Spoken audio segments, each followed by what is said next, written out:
Hello again, and welcome to another Learn It Live. I am so excited for today's topic, and once again, we have the amazing Pete Peterson here to chat with us. So, hey Pete, how you doing? Doing awesome. Thanks for having me back. It's been so much fun joining you on these sessions. Thanks so much for having me. Well, I know I'm learning a lot, and we've been getting great feedback. So, at any time during this conversation, put your questions in the chat. We will answer them live for you because today is going to be a fun topic. We are diving into more about digital marketing and some specific strategies that are emerging called Omnichannel. So, Pete, tell me a little bit about what Omnichannel is and how that is different from a multi-channel strategy. Yeah. So when we think about this, let's first define channel. So channel would be, TV and radio and Google and Facebook and all of those, right? So just channel in general is these different opportunities to reach people where they spend time. So then you have an opportunity. You either take a very specific strategy to one channel that is, kind of similar to maybe some other messaging. So I could take a TV spot and just put it on, the radio, on TV. So now I'm doing multi-channel, right? I could also maybe send a direct mail about that. That's the way many dealers may be thinking about this from back in the day. Like, oh, I'm already doing multi-channel or omni-channel. So multi-channel was a great play, but you couldn't guarantee you were talking to the same person every time. So did they see the TV commercial? Did they see the radio commercial? Did they get that direct mail campaign as well? Where omni-channel puts the customer at the center. So the customer becomes the middle of it. And we're making sure that each channel reaches that customer with a narrative that we know we can get to them at, making sure that we consistently get the similar narrative and help them move down whatever buying path we want them. So it's really, instead of focusing just on how to leverage direct mail and maybe building a database query, and it could potentially contain the customer I need to. But once I go onto TV, I don't know if my customer's in that audience or not. I don't know if my customer's in the radio audience. So what we have the ability now to is to really focus on the customer and reach them where they spend time every single day proactively, right? Before they think they need us, or even during the time they're needing us when we see them on our website, we can lock in on that shopper or that user or that customer and influence them to choose us, right? And that's what's really cool about omni-channel versus multi-channel. That's really interesting. It's almost as if you're talking with them versus talking at them. So you're not just blanketing the same message out on all different channels and hoping somebody sees it multiple different times and making a decision. You're more using these different platforms together with the same message or new messages to move them through that conversation. I love what you just said there. That's a really good way of looking at it. I'm going to have to use that as a whole, talking at them versus with them. And I think that's a key thing, right? Social is all about being with someone, right? So again, if you have questions along the way, we're going to start showing the social side. I'm sure Molly can help answer some of these, but I'm here as well too. If you ever need anything, you can comment in the chat box or down on the comments below. But ultimately, it is about a two-way conversation, right? They're going to give us signals that we can react against digitally that allows us to carry that conversation. But again, we're focused on that user and what's right for that individual user. So are they a truck shopper, a car shopper, a red car shopper? Do they want a big SUV, a small SUV?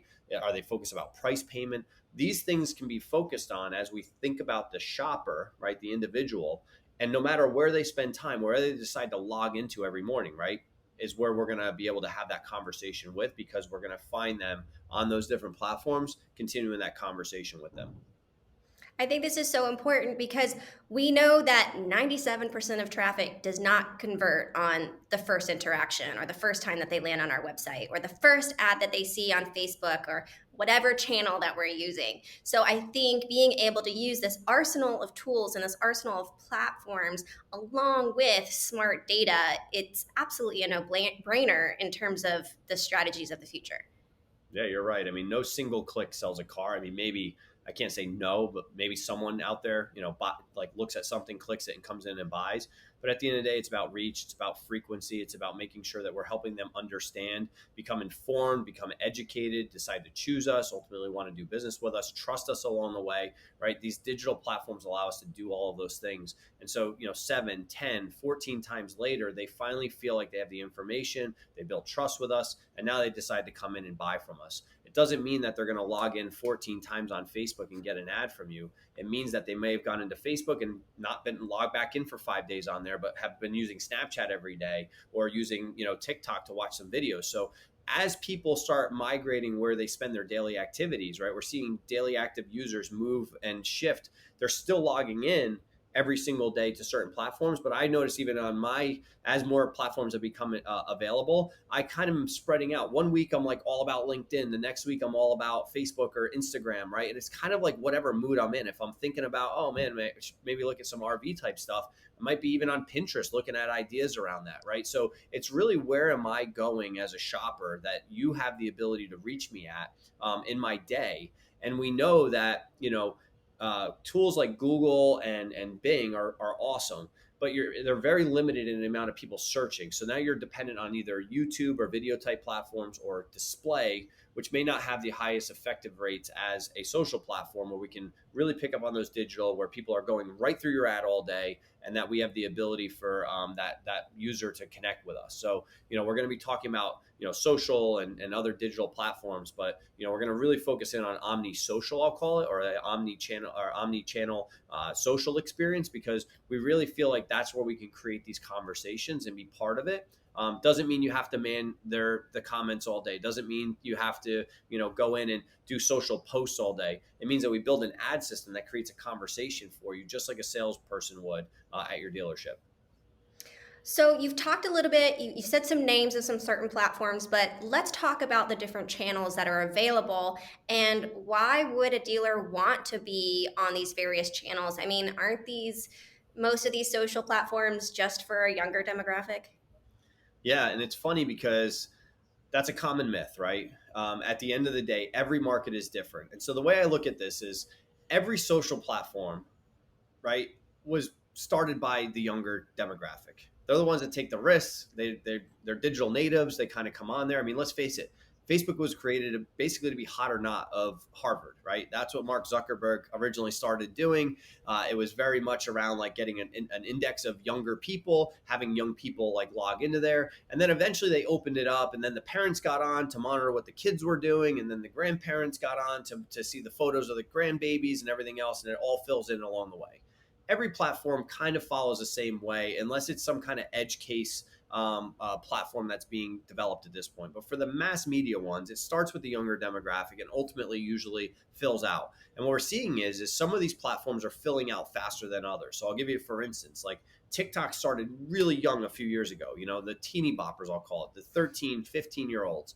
Well, first, they're aging up because that platform's been around for a few years already. Second, they're attracting a lot more people, and they're actually seeing that the YouTubers are shifting over to those. So people that were on YouTube are shifting time onto TikTok, and it's exploding, right? And it's filling out its age demographic so fast, faster than probably most platforms out there right now. So that's a great up and coming platform right now, where you can obviously reach the younger demographic on there. But the coolest part about all these social platforms is there's an age filter. So you could just say, hey, I don't want to talk to anybody under 18 or under 25. So if you're really looking for just hitting the people that are 25 and up or 35 and up or whatever, you can use those age filters to do that. So, but what I would recommend is running a market analyzer, running a market report, and working with either your internal teams, or we're building some tools to do that as well, so that you can see what the opportunity for your market, because every market's different. They may be strong. Remember, these are tech companies, so they're really strong in California initially, right? In the Silicon Valley, everybody's on there. And then it might not be great in Nebraska for a while until, people from Nebraska start getting on there, and then it becomes awesome. And so whenever the user base starts growing there and your right audience that you're doing there is on it, that's when you should start going.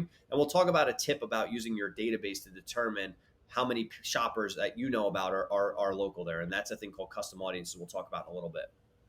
Okay. I was kind of interested in the technical side. How does this work behind the scenes with Omnichannel? I mean, how do we know that somebody's on Facebook and then we can follow them again on Snapchat or TikTok or Pinterest? How does that work behind the scenes? Yeah. So what's really cool about it is there's two ways to kind of ensure that. First, we can start with custom audiences. And this is probably the simplest form. And most dealers know about this from like the direct mail days, right? Someone goes into your database, they extract a bunch of people who were sold but not serviced, and we're going to go target those folks with a campaign to try to get them to service, right? We're going to run a $9.98 oil change, or we're going to run some kind of oil change coupon to bring them into our service lane.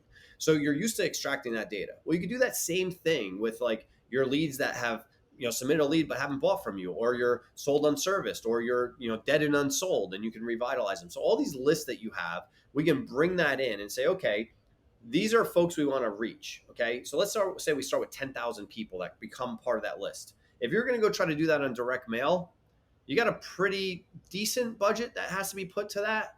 At bare minimum, you're paying at least 50 cents to the government on direct mail, right? So you're at $5,000 minimum just to reach 10,000 people. Well, Facebook and Google, or Facebook and Instagram and all of these other ones, not going to be anywhere close that same, that same amount of money.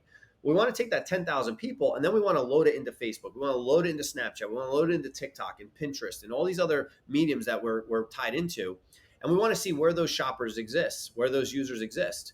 And that will allow us to lock in on that shopper across any different areas. So that's the easiest way to really think about things, is like, we know the people we want to go after.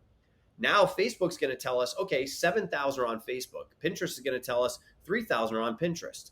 Now, we don't have the ability, unfortunately, to dedupe all of that and know that it's there. But our goal is that we're going to be communicating that message out to all of them that are about this campaign, right? Very similar to a multi-channel type environment, only we know that these people are reaching the target audience we want, right? Not just some random person that's way out of our demographic watching TV because they just happen to be there and we're trying to target them. We know these are people we want to work with. So that's the easiest way. The second thing is this code that we put and we write onto your website that actually tracks shoppers across all these platforms. So we're bringing in one shopper from Facebook and then sending a signal to all of them saying, hey, this shopper just came in. Do you know who this is? Do you know who this is? Cool. Let's keep this conversation. They came in off this campaign. Let's go find them. And as they go through, we're able to build more and more signals to help find those shoppers and lock in on them so we can get them to ultimately take the action we want, which is to come in and service in this case, right? We wanted to reach those folks that they could bring a service coupon in, and we can lower our defect rate of someone that bought from us and isn't buying, or isn't servicing with us. Sorry.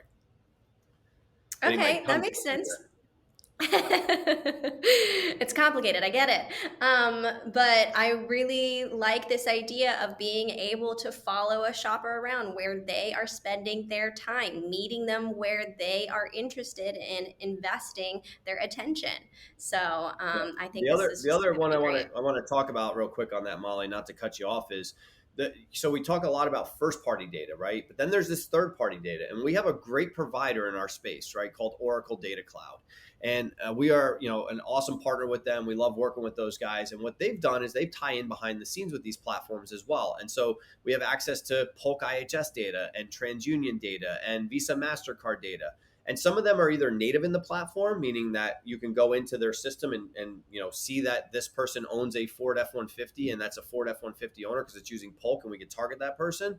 Or you have to buy it extra, like on Facebook, where you have to bring that data in because it's not supported natively in the platform. But again, same thing. We buy the F-150 owner data across all of them. We target the F-150 owner everywhere they're at, right? Now we get a good landscape. So even if you don't want to, you're a dealer that's like, I'm not giving you my data. No problem. You don't have to load your data. We could use third-party data that's consistent across all of them too, so that we can ultimately get that shopper and say, okay, we need more F-150 shoppers. And you can also mix those two together. So you can say, I want all net new F-150 shoppers, but don't talk to the people I know about already. Here's my customer database. Suppress these people across all of this and only lock in on net new F-150 shoppers. Again, you can run all the TV in the world. You can run all the radio in the world. You can't get that granular to go in there and make your brand dollars go and have a conversation with an F-150 owner and tell them now's the time to potentially trade. We got the whole new electric, F-150 coming out, and really start that information and education for them, right? So it's a really exciting time to really get out and think about an audience. I think the number one thing that dealers really need to be thinking about as they go into 2022 and beyond is that customer experience and each customer segment that they serve. An F-150 shopper is completely different than a Prius shopper, right? We have to think and build those experiences for that F-150. And we know that some of these brands have very key models that make them majority of the money. Make sure you're owning your market share by really focusing your brand dollars on those as a whole. I like that. Not all shoppers are the same. Definitely not. And we get to speak to them in different ways and on different platforms now. So this is really, really exciting.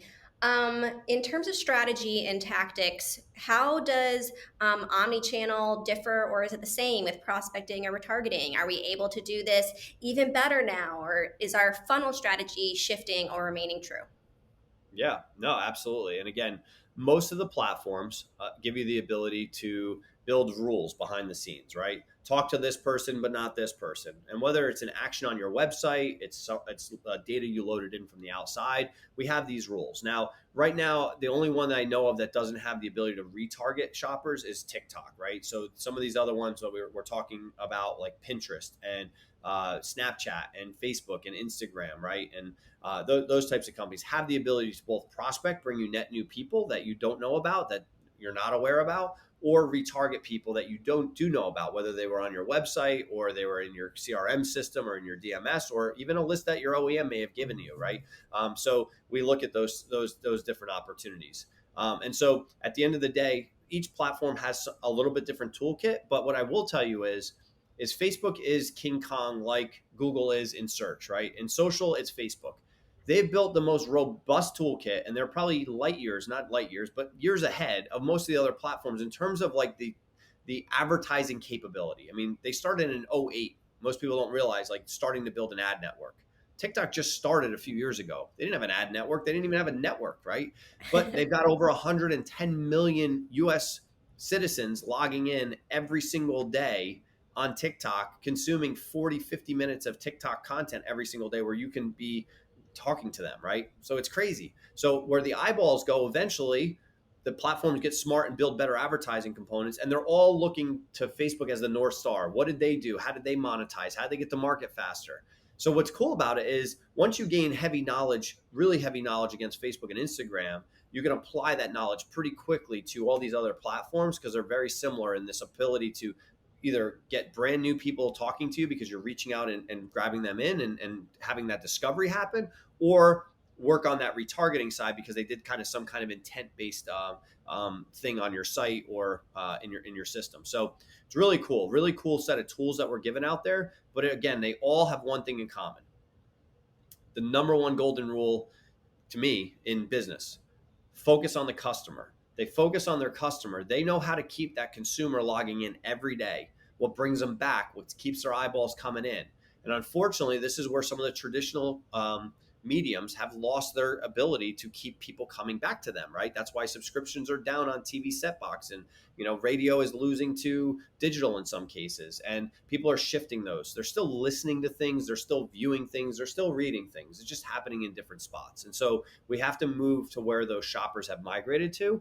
And the best part is it's now, not just Facebook and Instagram, it's Facebook, Instagram, Snapchat, TikTok, Pinterest, that gamut that's there where they're spending time, which is awesome.